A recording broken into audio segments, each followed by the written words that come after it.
தூத்துக்குடியில் விசைப்படகு மீனவர்களுக்கு மீன் பிடிக்க தடை காலம் அமலில் உள்ளதால் 1000க்கும் மேற்பட்ட மீனவ தொழிலாளர்களுக்கு அரிசி உள்ளிட்ட நலத்திட்ட உதவிகளை அமைச்சர் கீதா ஜீவன் வழங்கினார்.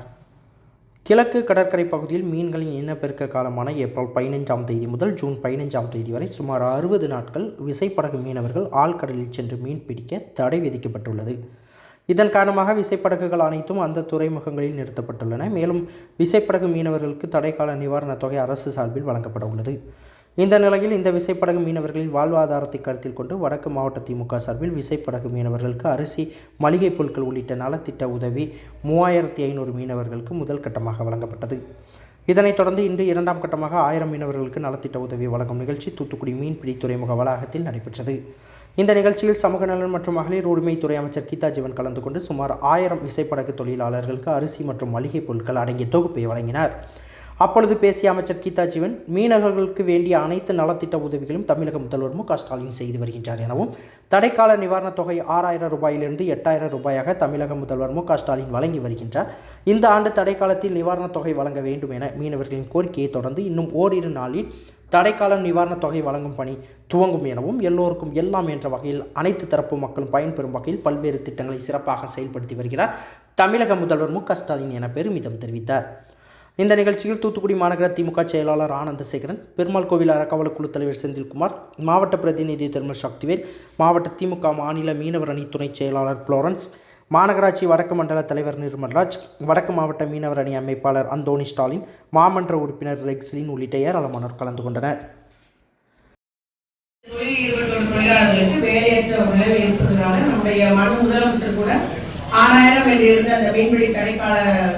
நிவாரணத்தை 8000ஆக உயர்த்தி வழங்குகிறார்கள். அது கூட நம்முடைய சங்கத்தினர் கோரிக்கை வச்சிருக்காங்க. அந்த வருஷம் 8000 இந்த தடைக்காலத்திலே கூட எப்போதும் காலதாமதம் ஆகுன்ற ஒரு கோரிக்கை வச்சிருக்கிறாங்க. அதையும் நம்ம முதலமைச்சருடைய கவனத்துக்கு எடுத்து சென்றிருக்கோம். அதனால நிச்சயமா நமக்கு அந்த தடைக்காலத்திலே இந்த ஆண்டு முதலமைச்சருக்கு வழங்குவதற்கு நடவடிக்கை எடுப்பார்கள் என்பதை நான் இங்கு குறிப்பிட விரும்புகிறேன். நம்ம ஏற்கனவே ஒரு 3 சங்கங்களுக்கு 3500 அந்த 10 கிலோ அரிசி பையும் அவங்களுக்கு தேவையான மசாலா ஜாமான்கள், அந்த கோதுமை உள்ளிட்ட ரவை உள்ளிட்ட அந்த பொருட்களும் வழங்கியிருக்காங்க. அவங்க விடுபட்டிருக்கேன்னு சொல்லிட்டு இன்னைக்கு ஓட்டுநர், அவங்களே உரிமையாளர், அவங்களே ஓட்டுநராகவும் தொழில் செய்கிற அந்த ஓட்டுநர் உரிமையாளர் இருக்கிற அந்த சங்கங்கள் எங்களை நீங்க விடுபட்டுட்டீங்களா, நாங்க ஒரு 30 போட்டு 60 போட்டு இருக்கிறோம், சின்ன படம் 10 பேர் லேபரா இதுல விசைப்படகு தொழிலாளர் செய்யறவங்க 10 பேர் போறாங்க. அதனால நாங்க ஒரு 60 படகு நீங்க விடுபட்டுங்கன்னு சொல்றது இன்னைக்கு 650 நபர்களுக்கு இந்த 10 கிலோ அரிசி பையும் இந்த நிவாரண பொருட்கள் வழங்கும் இந்த இனிய நிகழ்ச்சி. அதனால நம்ம விசைப்படகு தொழிலாளர்கள் என்பது எல்லா தொழிலாளர்களுக்கும் உரியதுதான். திராவிட முன்னேற்ற கழகம் எல்லா தொழிலுக்கும் வழங்கும் என்று கூறி அவங்க சொன்ன உடனே இன்னைக்கு கடந்த ஒரு வியாழனிலிருந்து எனக்கு சொன்னாங்க. இன்னைக்கு செவ்வாய்க்கிழமை அதை வழங்குறோம்.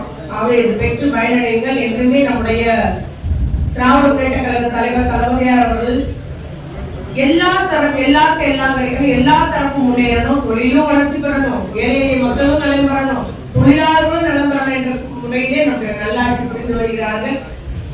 அதோட குறிப்பிட்டு கூற வேண்டுமானால் தமிழ்நாட்டை காப்பாற்றுவது முக்கியமான ஒரு நேரம் சொல்லலாம். ஏன்னா யாரெல்லாம் இங்க கால் உண்டவே முடியலையோ அவங்க எல்லாம் நம்மளை பிரித்தெடுத்து விடலாம், நம்மளை பிரிவை உண்டாக்கலாம், என்னெல்லாமோ முயற்சி பண்றாங்க. அவங்க தமிழ்நாட்டை மீட்டெடுக்க வேண்டுமான இந்த வருகின்ற 2026 தேர்தல் மிக முக்கியமானது. ஆகவே நாம் எல்லாருமே நிச்சயமாக ஒன்றிணைந்து களப்பணியாற்றுவோம். மீண்டும் நம்முடைய முதலமைச்சர் தளபதியார் முதலமைச்சராக்கி நம்முடைய தொடர்ச்சியாக மக்கள் நலனுக்காகவும் தமிழ்நாட்டு நலனுக்காகவும் முதலமைச்சர் தலைமையில் நாம் பணியாற்றுவோம் என்று கூறிக்கொண்டு இந்த உதவியை நான் வழங்குவதில் பெரும் மகிழ்ச்சி அடைகிறேன். அந்த கலந்து கொண்டுள்ள அண்ணாச்சி இந்த சங்க செய்திகளை உடனுக்குடன் தெரிந்து கொள்ள உங்கள் கரம் டிவியை சப்ஸ்கிரைப் செய்யுங்கள். அதோடு பெல் பட்டனையும் கிளிக் செய்யுங்கள்.